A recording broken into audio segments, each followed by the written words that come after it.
Mutiara Hikmah Official, menyingkap hikmah di balik sunnah.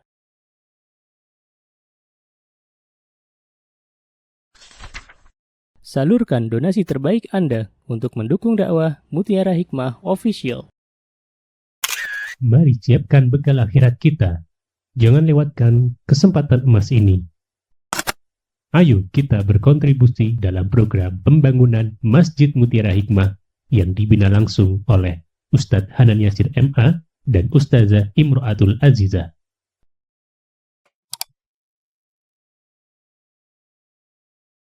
Baik teman-teman, ibu-ibu jamaah muslimah Masjid Firdaus yang saya cintai karena Allah. Hari ini insya Allah kembali kita akan membahas Kitabul Jami', di mana Kitabul Jami' ini bagian dari kitab Bulughul Maram. Ya teman-teman, ibu-ibu pernah dengar kitab Bulughul Maram? Nah, Kitabul Jami' ini adalah bagian dari kitab Bulughul Maram. Dan kita akan membahas dari Kitabul Jami' ini, nasta'inu billah, kita memohon pertolongan kepada Allah di hadis yang ke-41. Dan nanti saya akan jelaskan hadisnya apa, yang sebenarnya seperti apa. Ya, monggo boleh dibantu Ustazah untuk dibacakan. Barakallahu fiik. Bismillahirrahmanirrahim. Anas radhiyallahu anhu qala Rasulullah sallallahu alaihi wasallam as-salatu hikmah wa qalilun fa'il akhrajahu al-Baihaqi fi asy-Syu'ab bi sanadin dha'if wa sahhaha annahu mawqufun min qawli Luqman al-Hakim. Baik, terjemahannya. Dari Anas dia berkata Rasulullah Sallallahu Alaihi Wasallam bersabda, diam itu hikmah, namun amat jarang yang melakukan. Hadis riwayat Al-Baihaqi di dalam. Baik, sampun. Di dalam Asy'ar Al-Iman dengan sanad dhaif, dan dia mengatakan bahwa ini hadis mauquf yang berasal dari perkataan Luqmanul Hakim. Baik, barakallahu fiik. Ibu-ibu, teman-teman yang saya cintai karena Allah, di dalam pembahasan hadis ke-41 dalam Kitabul Jami', ini diangkat oleh penulis bahwa hadis yang ke-41 ini dhaif. Artinya dhaif dalam bahasa kita adalah lemah. Maksudnya bagaimana Ustazah? Berarti perlu diteliti lagi, apakah memang hadis ini benar dari Rasulullah sallallahu alaihi wasallam melalui Anas bin Malik atau bagaimana? Akhirnya para ulama mengetahui bahwa perkataan as-sumtu hikamun wa qaliluhu fa'iluh itu adalah perkataannya Luqmanul Hakim. Siapa yang kenal Luqmanul Hakim? Boleh angkat tangan. Ada yang kenal? Luqmanul Hakim, kata para ulama, berbeda pendapat. Ada yang mengatakan beliau adalah laki-laki biasa, namun Allah berikan hikmah kepadanya. Ada juga yang mengatakan beliau termasuk Nabi. Wallahu ta'ala alam. Yang pasti Luqman itu adalah seorang laki-laki yang sangat luar biasa dalam mendidik putranya. Sampai-sampai nasihat Luqmanul Hakim Allah Azza wa Jalla tuliskan, Allah Azza wa Jalla firmankan di dalam surah Luqman. Dan penting bagi kita sebagai orang tua, baik kita sebagai seorang ibu maupun suami kita sebagai seorang ayah, untuk belajar kembali di dalam surah Luqman, ya, ayat 13 itu Luqman berkata kepada anaknya, ya, dan di situ ada beberapa nasihat yang beliau berikan kepada putra tercintanya. Maka dari itu, apa yang Allah Azza wa Jalla firmankan dalam surah Luqman itu menjadi pondasi. Ingat ya ibu-ibu ya, pondasi pengasuhan sampai hari kiamat nanti. Jadi kita sebagai orang-orang beriman hendaklah lebih fokus kepada apa yang telah dianjurkan oleh Rasulullah dan difirmankan oleh Allah. Karena pakemnya tuh jelas, ya. Ustazah, walaupun untuk Gen Z, Gen Alpha, Gen apa lagi? Milenial, belum ada Gen B, Gen C gitu ya. Nah, itu sama aja, ya. Kenapa? Karena Al-Qur'an nggak akan berubah sampai hari kiamat nanti. Dan kita, ibu-ibu, jangan sampai bingung. Karena kadang kita orang tua ikut-ikutan parenting barat, malah kita bingung sendiri. Loh kok kayak gini? Loh kok kayak gini? Ya, kita sebagai orang beriman sudah diajarkan oleh Allah Subhanahu wa taala di dalam Al-Qur'an bagaimana mendidik anak. Lihatlah bagaimana Luqman menasihati putranya. Lihatlah bagaimana kedekatan seorang ayah kepada putranya. Masya Allah. Dan Rasulullah SAW pun mengajarkan bagaimana cara mengasuh anak-anak. Ya. Nah, berarti kalimat as-sumtu hikamun wa qaliluhu fa'iluh ini bukan hadis. Ya, kesimpulannya begitu. Berarti apa Ustazah? Ini adalah perkataannya Luqmanul Hakim. Ya, dan di antara jalan keselamatan untuk kita para muslimah dalam menghadapi kehidupan ini, agar Allah tenangkan hati kita, agar Allah Azza wa Jalla jauhkan kita dari berbagai macam fitnah, adalah dengan diam. As-sumtu itu diam. Tapi nanti ibu-ibu, ada perbedaan yang cukup signifikan antara as-sumtu dan as-sukut. Mulai nih. Saya coba untuk pelan-pelan. Jadi begini. Dalam bahasa Indonesia, diam itu satu kata atau ada diam model apa ibu-ibu? Diam. Satu kan? Diam ya diam aja. Nggak ada perbedaan diam apa dengan diam apa gitu kan? Iya nggak ibu-ibu? Tapi dalam bahasa Arab, diam itu ada dua. Ada yang dinamakan dengan as-sumtu itu diam. Ada yang dinamakan dengan as-sukut, sukut. Misalnya kita bilang ke anak laki-laki kita, uskut ya walad, ya diamlah wahai anak laki-laki, kan gitu kan? Atau kalau buat anak perempuan, uskuti, diamlah. Pernah dengar bahasa Arab begitu? Uskuti atau uskut gitu ya. Uskut itu fi'il amar, kata perintah. Artinya apa? Menengoh. Tahu menengoh nggak bu? Menengoh, diem gitu kan ya. Nah, bahasa Arabnya tuh uskut gitu ya. Nah, as-sukut dengan as-sumtu ini sama-sama diam, tapi punya makna yang berbeda. Kalau as-sukut dia diam tanpa ada kudroh, tanpa ada kemampuan, bingung mau bicara apa, ya udah diem dia. As-sumtu diam tetapi dia punya kudro, punya kemampuan. Sakjane yo aku iso ngomong. Tapi yo aku tahan, diem biar tidak terjatuh ke dosa. Nah, itu namanya as-sumtu. Misalnya seorang istri nih, sakjane yo aku iso ngomong nih bapake gitu ya. Ya wis tak tahanlah, diem. Sakjane iso bicara tapi diam. Barangkali nanti perkataanku ada yang melukai suamiku, barangkali perkataanku nanti ada kalimat yang ternyata itu kalimat kufur, tidak bisa bersyukur. Akhirnya dia menahan diam. Diamnya dia itu namanya as-sumtu. Ya, paham ya ibu-ibu ya? Berarti kan as-sumtu itu sebenarnya pahalanya lebih besar. Karena memang sakjane yo iso bicara gitu ya. Tapi dia lebih memilih diam agar tidak terjatuh ke dalam dosa. Contoh lagi, ibu-ibu kalau lagi kumpul nih, 3 orang, 4 orang, itu kira-kira diem atau bicara? Ngobrol ya kan? Nah, nyenengan dari rumah mau kumpul sama teman-temannya. Udahlah, bismillah saya mau ngamalin kata Ustazah Iza, jalan keselamatan. Jalan keselamatannya apa? As-sumtu, diem gitu ya. Datang kulineran sama ibu-ibu berempat ya. Terus yang lain ngobrol sana sini cepat, jenengan diem lebih menenangkan enggak? Diem dulu, jangan ngomong dulu. Lebih menenangkan kan? Ya. Coba saya tanya lagi. Orang yang banyak bicara itu ibu-ibu lebih banyak dosanya atau pahalanya? Ibu-ibu yang bilang kan? Lebih banyak dosanya. Tapi kita banyak bicara atau banyak diam? Banyak bicara, jujur, betul. Nah, hari ini kita belajar ibu-ibu jalan keselamatan. Jadi kata Luqman bilang gini, diam itu hikam, diam itu hikmah, subhanallah. Tapi bukan diam dalam urusan ada amar ma'ruf nahi mungkar terus kita diam aja, bukan. Ya, diam itu hikmah kata Luqman ya. Wa qalilun fa'ilu, tapi sedikit orang yang mau melakukannya, subhanallah, sedikit. Ya, dari keempat orang tadi ibu-ibu kumpul, yang mau diam cuma berapa?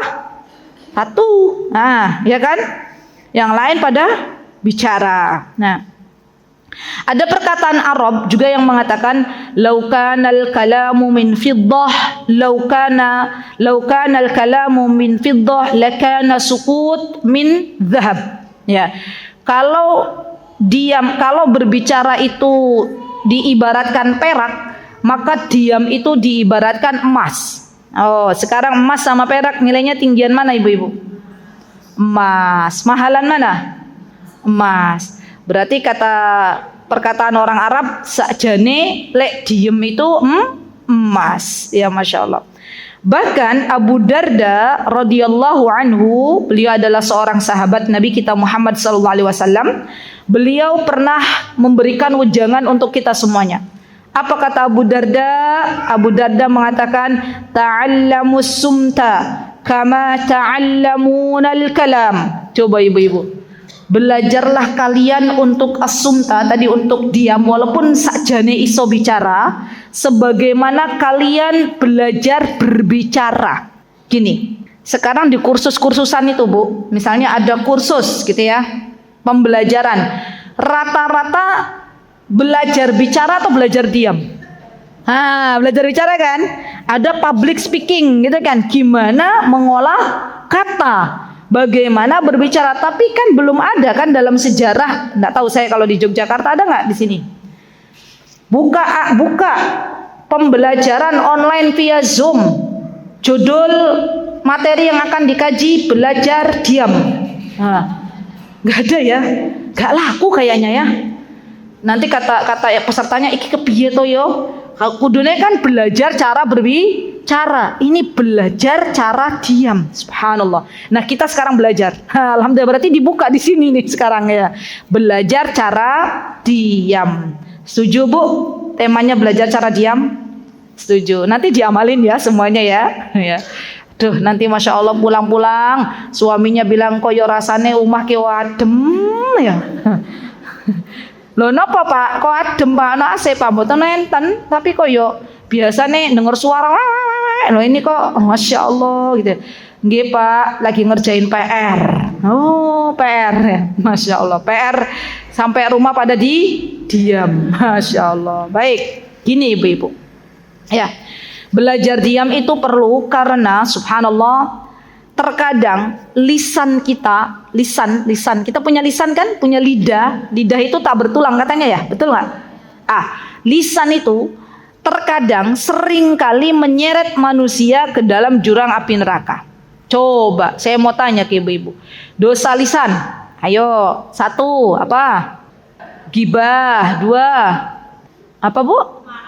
Oh iya, marah-marah. 3 apa? Mengumpat. 4 bohong. 5 ngomelin suami. 6 fitnah. 7 namimah, adu domba. Nggih mboten?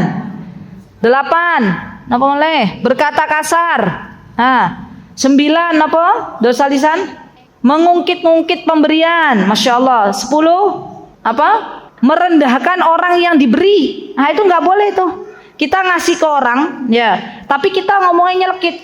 Oh, makanya kalau kerja yang benar, jangan minta-minta terus. Misalnya gitu. Kita mau ngasih, tapi kita merendahkan dulu, itu nggak boleh. Boten parang. Ya, ngasihlah dengan cara yang mulia. Nggak usah kita hina-hina dulu orang yang akan kita kasih. Itu nggak boleh.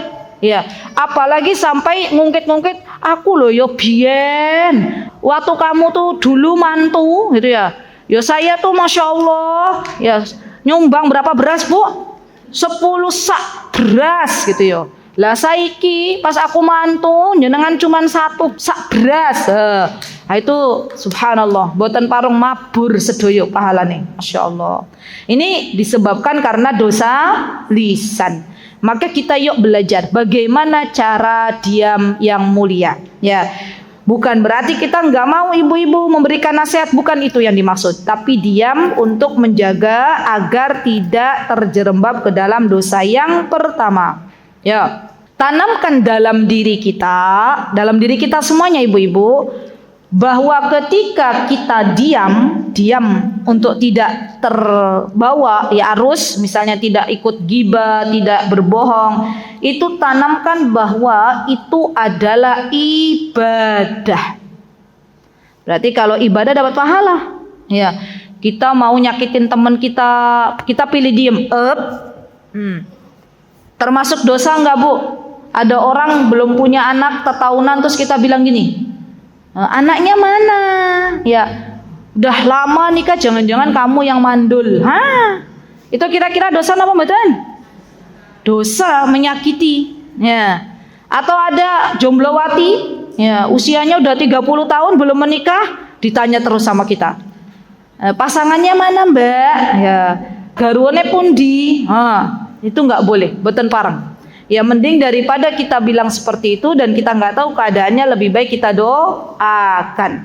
Berarti diam itu tidak selamanya tidak baik, tapi kalau kita memilih diam agar tidak menyakiti teman-teman kita, tidak menyakiti saudara kita, dan diamnya kita karena Allah, takut jika kita berbicara akan terjatuh ke dalam dosa, maka diam itu menjadi ibadah. Gitu ya. Jadi tujuannya karena Allah. Apa kata Rasulullah SAW? Man kana yu'minu billahi wal yaumil akhir. Kata Rasulullah, barang siapa yang beriman kepada Allah dan hari akhir. Apa kata Rasulullah, ibu-ibu? Apa kata Rasulullah? Man kana yu'minu billahi wal yaumil akhir falyaqul khairan au liyasmut. Lihat kata-katanya Rasulullah. Bukan au liyaskut. Bukan sakat, tapi au liyasmut. Dari kata as-sumta.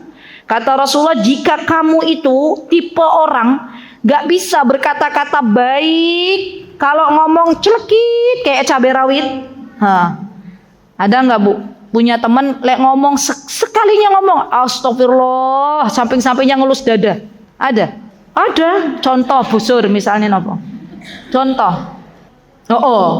Misalnya orang bilang ke nyenengan langsung set gitu. Misalnya perkataan apa? Mau besanan maksudnya. Misalnya ada orang mau besanan sama ibu gitu ya. Mau enggak? Suruh nyariin. Tolong cariin jodoh buat anak saya. Kalau anak saya cuma kuliah biasa, terus kata beliau, untung enggak besanan sama kamu gitu ya. Kalau anak saya lebih pinter. Astagfirullahaladzim, nyakitin itu ya, Bu ya.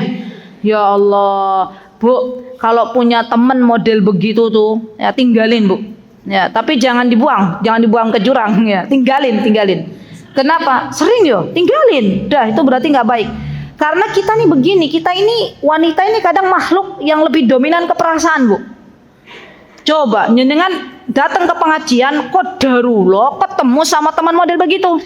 Ya. Tumben jeng mangkat kajian.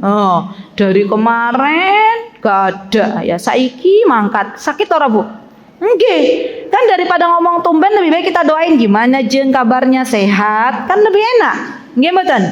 Nah, maka dari itu kita ini lupa nih, Bu. Kalau kita mau datang ke kajian, PR ibu-ibu, perlu kita minta sama Allah. Apa permintaannya, Ustazah? Ya Allah, saya mau datang ke kajian. Luruskan niat, saya mau datang kajian pengen Engkau ridho pertama. Yang kedua, ya Allah, tolong berikan untukku teman samping-samping itu yang baik. Teman yang baik. Langsung tawel temannya, alhamdulillah gitu ya. Doaku mustajab. Sampingku teman yang baik. Yang ketiga, minta guru terbaik. Kalau kita mau menuntut ilmu, minta guru terbaik, minta teman terbaik, minta ilmu yang bermanfaat dan amalan yang diterima. Dan itu ngefek nanti ke kita, Bu. Ya. Kenapa? Karena kalau kita datang ke pengajian, teman kita ngobrol terus, kan gak enak. Kita mau dengerin pengajian tapi teman kita ngajak ngobrol terus, itu nggak bagus, ya. Maka kita minta sama Allah agar diberikan teman yang baik dalam majelis ilmu. Ya, terima kasih Bu Sur, barakallahu fiik. Dan masih banyak lagi tentunya teman-teman ya, perkataan-perkataan orang lain atau perkataan kita kepada orang lain yang menyakitkan hati teman-teman kita. Yang kedua, setelah kita menanamkan bahwa diam itu lebih menyelamatkan hidup kita dan diam itu adalah ibadah, maka yang kedua adalah biasakan berpikir sebelum berbicara. Biasakan berpikir dulu sebelum berbicara. Nah, ini untuk para wanita ini lumayan apa ya, perjuangan. Nah, kalau bapak-bapak kan memang fitrahnya begitu. Nggih mboten, Bu? Coba ya. Saya tuh pernah ada cerita kisah ya. Ada suami istri membawa anaknya. Anaknya itu qadarullah sudah mau tenggelam gitu loh, nyemplung. Ya, istrinya teriak-teriak. Ya, suaminya apa langsung nyemplung, nyelamatin. Kata istrinya, "Oh, saya baru tahu Ustazah. Ternyata bapak-bapak tuh bergerak dulu baru berbicara. Kita emak-emak apa dulu? Teriak-teriak dulu, panik dulu, belum action gitu kan?" Nggih mboten, Bu? Ya, jadi memang kalau untuk laki-laki insyaallah judul tentang dosa lisan itu insyaallah tidak berat lah kalau mereka latihan. Tapi bagi kita kaum wanita, para muslimah ini latihan. Ya. Apa Bu tadi PR-nya, Bu? PR. Berpikir sebelum berbicara. Gimana Ustazah latihannya? Ya, pakai tiga saringan. Pakai 3 hal ini. Kalau mau berbicara tanya dulu. Apakah yang mau saya ucapkan itu benar? Apa jangan-jangan hoax? Hati-hati tuh. Sekarang zaman di mana orang bisa menyebarkan berita lewat AI, pakai AI. Gimana? Oh, ada ini tapi ternyata bohong. Itu nggak benar. Ya, maka dari itu sebelum kita berbicara, sebelum kita mengupload, pastikan berita itu benar. Yang kedua, apakah ketika saya berbicara ini diperlukan atau tidak? Perlu nggak? Ya, kalau nggak perlu ya nggak usah bicara. Dibutuhkan nggak? Ada manfaatnya nggak? Nah, sudah. Jadi kira-kira aku ngomong gini nih, perlu nggak? Manfaat nggak? Kalau nggak perlu ya nggak usah bicara. Ya. Yang ketiga, lihat isi yang akan ibu-ibu tuangkan dari lisan. Isinya tuh baik enggak? Kalimatnya itu diksinya tuh baik apa enggak? Jadi yang pertama tadi benar apa enggak? Yang kedua perlu atau manfaat apa enggak? Yang ketiga baik apa enggak? Coba siapa yang sudah melakukan ini boleh angkat tangan. Ada, Bu? Mau berbicara tuh diem dulu. Ya, diinget-inget dulu. Ya benar enggak? Baik. Yang ketiga adalah kurangi obrolan yang tidak bermanfaat. Contoh apa misalnya? Gibah, ngomongin orang. Apalagi kalau sudah kumpul emak bersama emak, ya perempuan sama perempuan. Pertama ngobrol masalah ilmu, betul, itu udah bagus. Ya jadwal kajian di Firdaus ki apa aja ya? Pekan 1 ada ini, pekan 2 itu udah bagus. Oke. Apakah setengah jam berlalu masih dalam koridor tentang ilmu atau sudah meleset sedikit-sedikit, Ibu? Tentang ilmu terus. Jadi ngobrol 2 jam tuh ilmu terus gitu. Kayaknya sedikit yang melakukan itu. Ya, Bu ya? Kenalan, setengah jam kenalan, terus setengah jam ilmu. Terus setengah jam berikutnya apa? Setengah jam berikutnya bahas sekolah anak-anak. Terus setengah jam berikutnya gimana? Ghibah. Subhanallah, itu loh Jeng, tahu nggak Jeng? Tetanggamu ki lo baru nikah, masuk ghibah ya. Nastaghfirullahi wa natubu ilaihi. Atau misalnya ibu-ibu, hati-hati. Obrolan yang tidak bermanfaat, contoh, ini hati-hati. Zaman sekarang banyak, na'udzubillah, yang terjatuh ke dalam ini. Wanita-wanita yang dia berkumpul hanya untuk ngobrolin masalah rumah tangga masing-masing. Subhanallah. Sampai akhirnya tidak terasa membuka aib suaminya masing-masing. Saya pernah cerita enggak? Safari dakwah ke sebuah kota. Di situ ada jamaah yang berkata kepada saya, "Ustazah, ada 5 akhwat, 5 perempuan. Mereka biasa datang ke majelis ilmu. Subhanallah, dari 5 perempuan ini, circle-nya ya, 4 orang perempuan minta gugat cerai kepada suaminya. 1 yang masih bingung. Kenapa? Karena terbiasa kumpul, terbiasa cerita. Kalau suamiku kayak gini, kayak gini, kayak gini. Suamiku kemarin baru beliin tas branded, baju branded, kacamata branded, ya. Apalagi sendal branded, sepatu branded gitu ya. Yang satunya, kalau suamiku boro-boro branded, ya, produksi tetangga dibeli. Nah, terus ngobrol-ngobrol, akhirnya subhanallah lama-kelamaan rasa syukur mulai pudar dan waliyadu billah mulai tidak lagi mensyukuri apa yang dibawa oleh suaminya ke rumah. Subhanallah. Maka hati-hati Bu, hati-hati. Yuk kita berpikir, kalau mau kumpul-kumpul, mau nongki-nongki bareng besti kita itu dipikir lagi. Kira-kira ada manfaatnya enggak? Gitu ya. Atau boleh kita tanya nanti yang mau kita obrolin apa aja, di list, 1, 2, 3 gitu. Ya karena kita ini wanita ini kalau nggak begitu subhanallah ngobrol ngalor ngidul ya akhirnya 2 jam nggak terasa. Ya jadi obrolannya tidak bermanfaat. Nah gimana caranya biar lisan kita ini terjaga? Ini masih yang ketiga. Caranya adalah dengan banyak-banyak berzikir kepada Allah. Agar lisan kita dijaga oleh Allah Subhanahu wa taala, kan tadi agar tidak ya mengurangi obrolan yang tidak bermanfaat, ganti dari gibah dengan zikir. Ganti dari ngomongin orang ya misalnya dengan membahas masalah ilmu, apa hukumnya ini ya? Oh, hukumnya ini begini. Apa hukumnya riba, apa hukumnya tentang muamalah, baru kemudian kita bahas faidah-faidah yang ada. Karena para ulama itu kalau lagi kumpul ibu-ibu, kalau lagi kumpul yang dibahas itu permasalahan yang ada pada umat. Subhanallah. Jadi saya masih ingat betul ya dulu waktu kami di Madinah datang untuk umroh, terus saya dikasih kabar diinfokan oleh Ustadz Hanan bahwa ada sebagian ulama tuh yang kumpul di situ. Nih waktu itu kami sedang bertamu di tempatnya Syekh Ibrahim Ruhaili. Terus beliau mengajak Ustadz Hanan, ayo ini karena saya mau berangkat kumpul sama beberapa ulama, kalau kamu mau ikut boleh. Terus masya Allah ini rezeki ya. Nggak bisa semua orang masuk itu nggak bisa. Ya itulah rezeki dari Allah begitu. Terus beliau ikut masuk, kata beliau, masya Allah banyak ulama-ulama Madinah di situ kumpul. Yang diobrolin apa sama mereka? Ada nggak ngobrolin kayak kita ini, ngomongin orang, ngomongin tas branded? Nggak ada. Yang diobrolin, busur tahu ya. Yang diobrolin itu masalah-masalah ilmu. Ada apa dengan umat ini? Subhanallah. Gimana dakwah? Hal dakwah? Gimana di desa itu tersebar ilmu? Bagaimana bagaimana kondisi misalnya ya masyarakat kita itu seperti apa? Subhanallah, subhanallah. Ya. Maka kalau seandainya obrolan yang akan kita bicarakan tidak ada manfaatnya, lebih baik kita tidak ikut-ikutan. Karena barang siapa, ingat tuh Bu, walaupun kita nggak mau ngomongin orang, tapi kita ada di situ, kita kecipratan dosanya.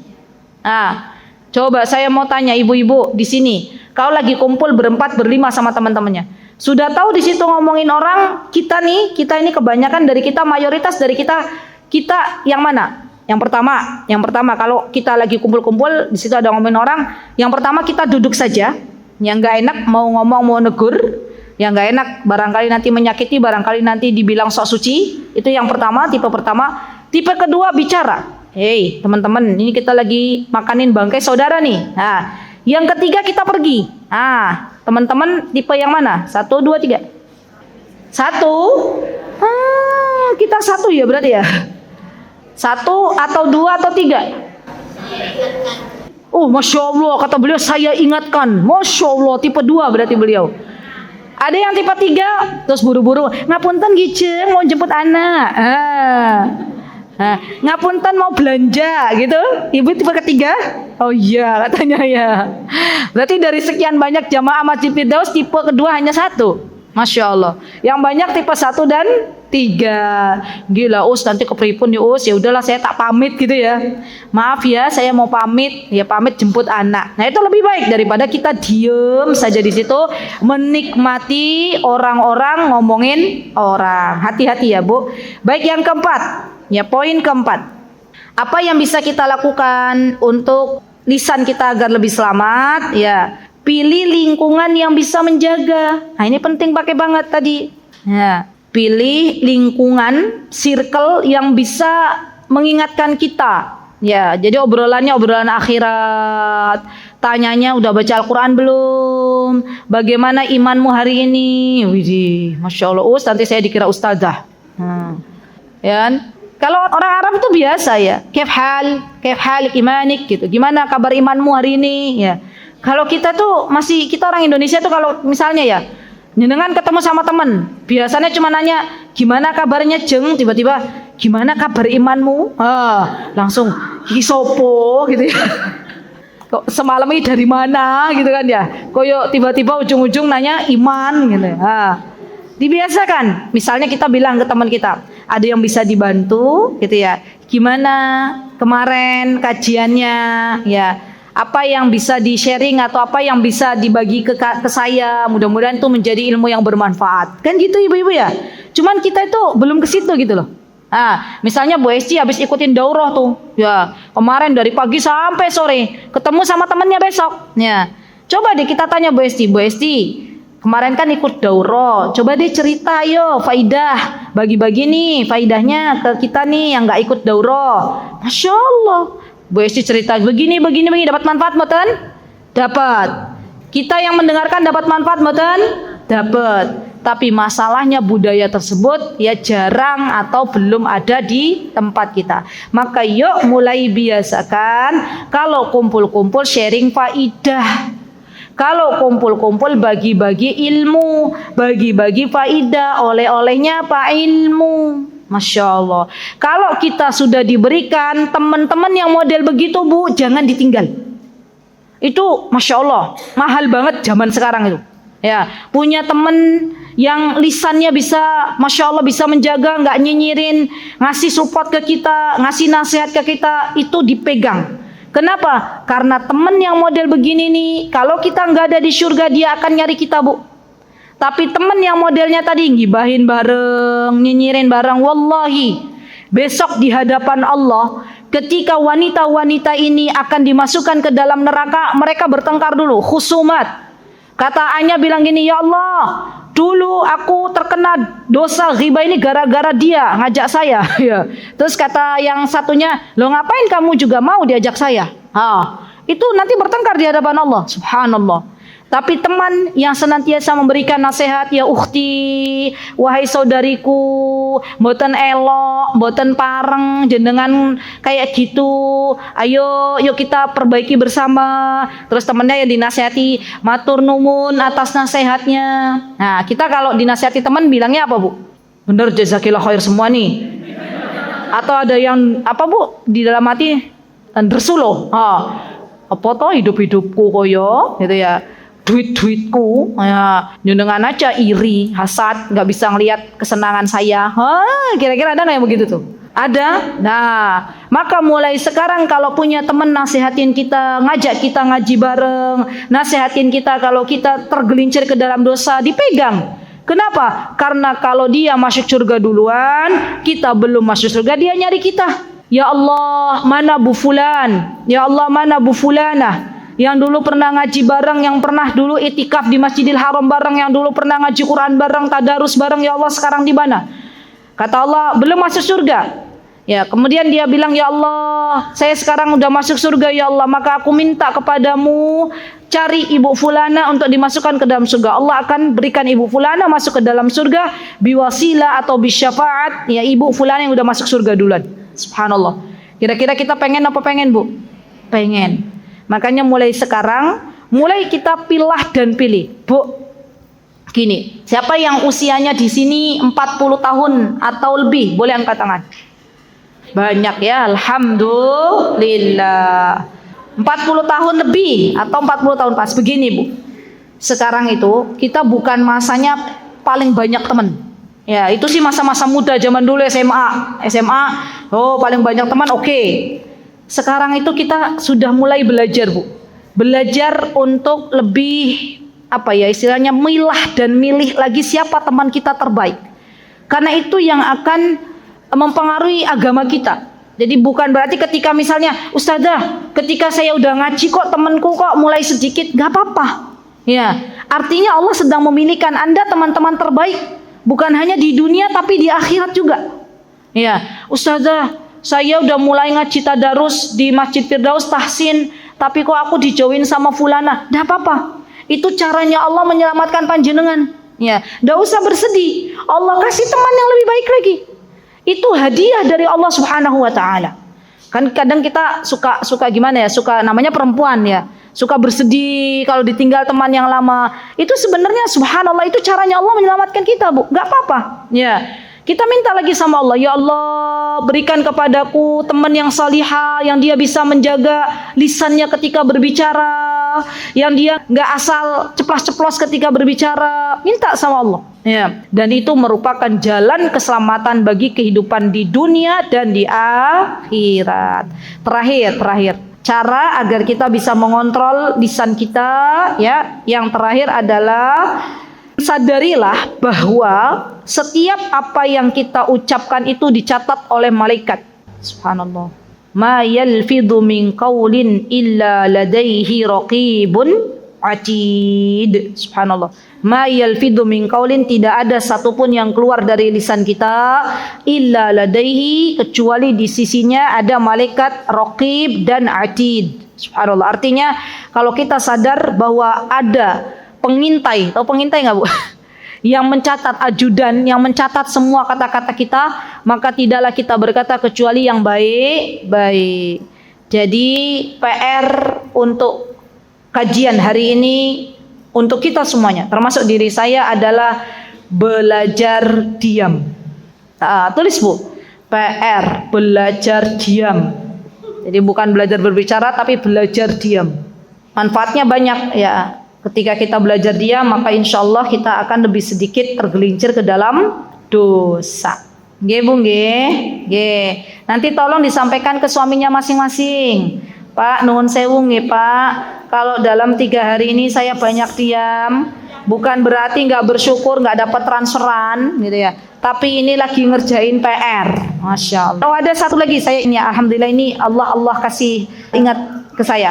Ada seorang tabi'in, ibu-ibu, beliau masya Allah, wa man khuzna lisanu qiya qalbahu.